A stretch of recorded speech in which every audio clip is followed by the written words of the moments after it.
임은정 검사 김건희 메일 보냈다. 이원석 큰일. 안녕하세요, 김존입니다.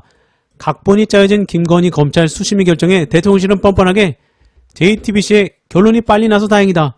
더 이상 정쟁에 이용하지 말란 입장을 전했다고 합니다. 반면 여당은 수심위 결정을 존중한다면서 야당을 향해 합법적인 결론에 대해 무조건적 비판과 정치 공세를 하는 건 법질서의 근간을 훼손하는 것이라며 건의 실드조에 나섰는데요.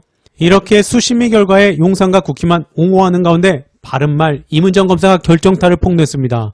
임은정 대전지검 부장검사는 SNS를 통해 이원석 검찰총장에게 보낸 이메일을 공개한 것입니다. 식물 바지 총장 이원석이 이 정도로 완전 바지였는데요. 임은정, 이진숙 위원장의 방통위에서 MBC 박문진 이사를 정하는 것처럼 검찰수사심의위원회 위원은 검찰총장이 위촉합니다. 그래서 이원석 총장이 디올백 사건을 수사심의위원회 회부했다는 기사를 접하고 무덤덤했어요. 제주지검장 공연음란 사건 기소유예할 때 광주고검 시민위원회가 동원되었듯이 예상 못할 바 아니었으니까요. 그래도 피의자 김건희 측은 물론 최재형 목사 측에게도 똑같이 발언 기회를 주어 공정한 모양새를 당연히 갖출 것으로 생각했는데 임은정, 그게 아니라는 걸 어제 뒤늦게 알았습니다. 아, 정말 검찰 망하는구나 싶어 눈앞이 깜깜했죠. 어제 급히 아래와 같은 메일을 이원석 총장에게 보내고 메일 확인하라는 문자 메시지를 같이 띄웠습니다. 임은정, 오늘 아침 확인해보니 읽지 않으셨길래 기조부장과 총장 비서관에게도 전달 요청하는 메일을 띄웠죠. 제가 아는 이원석 총장과 전무건 기조부장이라면 제 고언을 듣지 않으리라고 예상했습니다만 그래도 고언하는 것이 이원석 총장의 후배이자 검찰 구성원의 도리입니다.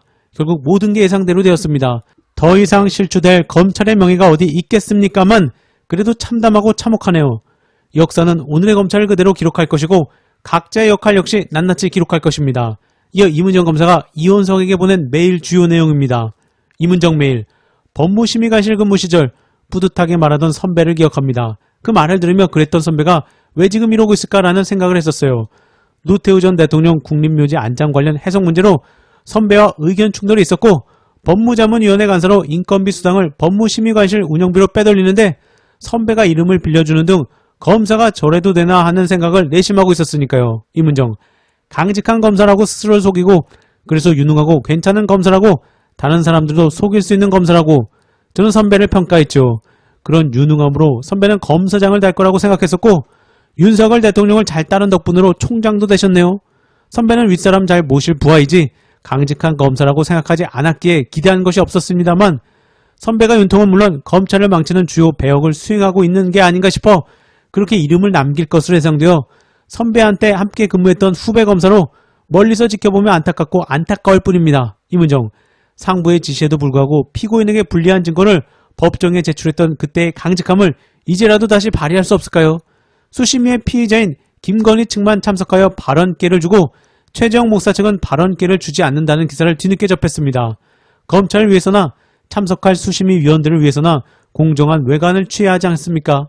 얼마 남지 않은 임기, 이제라도 검사답기 위해 노력하여 그런 총장이 되려고 노력한 사람으로 기억되셨으면 좋겠습니다. 부디 외관이나마 공정한 모양새를 취해 주십시오. 문제는 이 메일도 안 읽었다는 것인데요. 기대를 하지 않았기에 실망도 없는 바지 총장지만 이메일 폭로를 보니 더 한심합니다. 관련해서 송영훈 기자, 임은정 검사는 왜 한 명뿐일까요? 왜 남자 임은정 검사는 없는 걸까? 그러고 보니 2%인지 뭔지 검찰 게시판이 조용하네요. 이어서 민주당 잘한다. 특검법 추석 전 속도 내놔.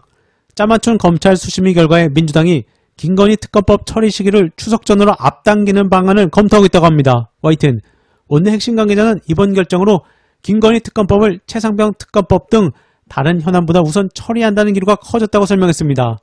추석 연휴 전인 오는 12일 본회의 상정 전망도 나오는데 상임위 진행 상황과 함께 법안 상정에 열쇠를 진 우원식 국회의장의 의중에 관심이 쏠립니다. 역시 열리라는 민주당입니다. 추석 밥상도 민주당 주도의 이슈로 앞서 나갈 것입니다. 이젠 응급실 전담의사 1억씩 지원 검토까지 나왔습니다. 그냥 돈 프레임으로 때려박나 봅니다. 정부가 전국 응급실에 전담의사 인건비를 지원하는 방안을 추진키로 했다고 합니다. 외상센터나 소아전문센터가 아닌 일반 응급센터 전문의사의 인건비 지원은 처음이라고 하는데요.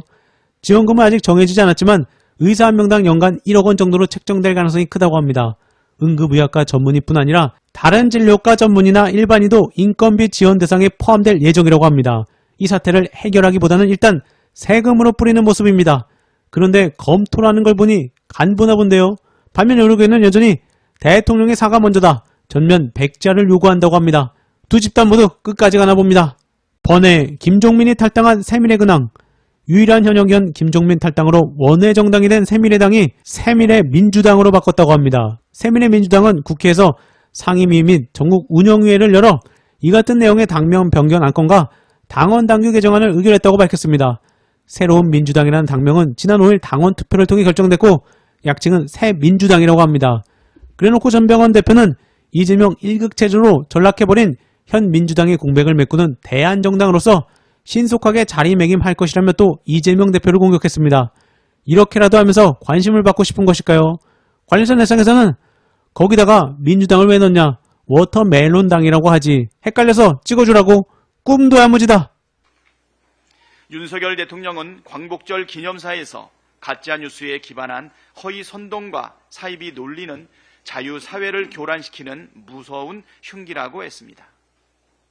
국민의힘은 가짜뉴스로 국민을 선동하는 흉기가 되지 말고 민생을 책임져야 하는 집권 여당답게 내수경기 회복을 위한 민생회복지원금에 대해 진지하게 검토하고 받아들이길 바랍니다. 김건희 특검법을 해야 하는 이유가 계속 추가되고 있습니다. 주가 조작, 명품백 수수, 고속도로 특혜, 해병대원 순직 사건 수사 외압에 이어 어제는 총선 공천 개입 국정농단 의혹까지 불거졌습니다. 대통령실에서는 김영선 의원이 컷오프됐고 결과적으로 공천받지 못했으니 공천 개입이 아니라고 주장하는데 주가 조작으로 이익을 못 봤으니 주가 조작이 아니라는 말과 닮았습니다. 대통령 배우자도 범죄를 저질렀으면 수사받고 처벌받는 것이 공정입니다. 하루하루 시간이 지날 때마다 범죄 의혹들이 하늘 높은 줄 모르게 쌓여가고 있습니다. 깔끔하게 특검으로 털어낼 건 털어내고 밝힐 건 밝혀야 합니다. 윤석열 대통령과 국민의힘이 김건희 특검법을 수용하길 바랍니다.